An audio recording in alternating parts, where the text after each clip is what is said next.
I always had big dreams about the power of art, but what happened in my career taught me that art could have way more power than I thought it could.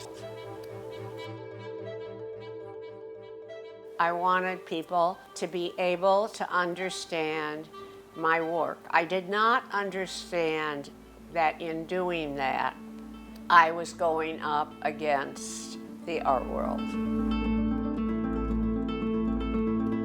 When I didn't know what to do, I went in the studio. Making art became my reward when I wasn't getting any rewards, when I was being pummeled by the critics and had no opportunities.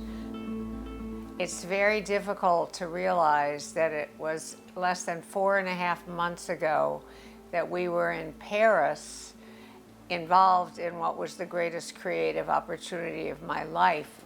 And then we came back, and everything went upside down.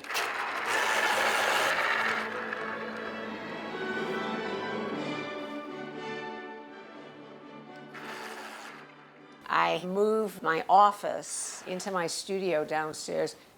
I get up in the morning and go downstairs and I write until about 2 o'clock. And then by 3 o'clock, I'm exercising. I believe you got some footage from Donald, which is very rare.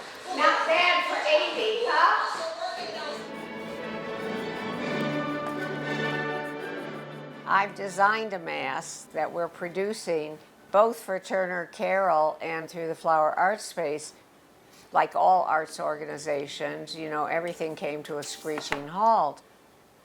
We opened through the Flower Art Space a year ago, and so we also have to rebuild through the flower and figure out how to build a robust online exhibition and programming. New Mexico is opening up.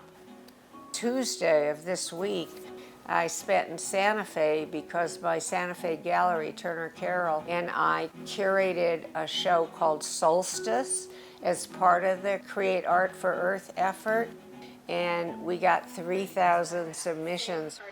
This is interesting. Is this the same artist? Yeah. I like this better. Mm-hmm. The art world is not going to be the same when it reopens.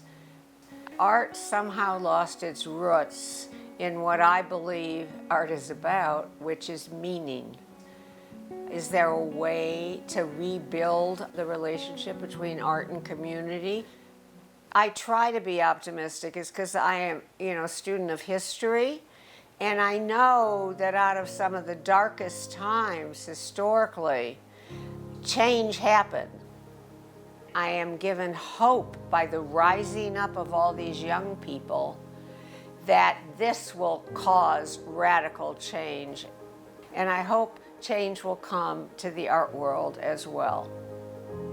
Making art and making change through art. That's what my life has been about.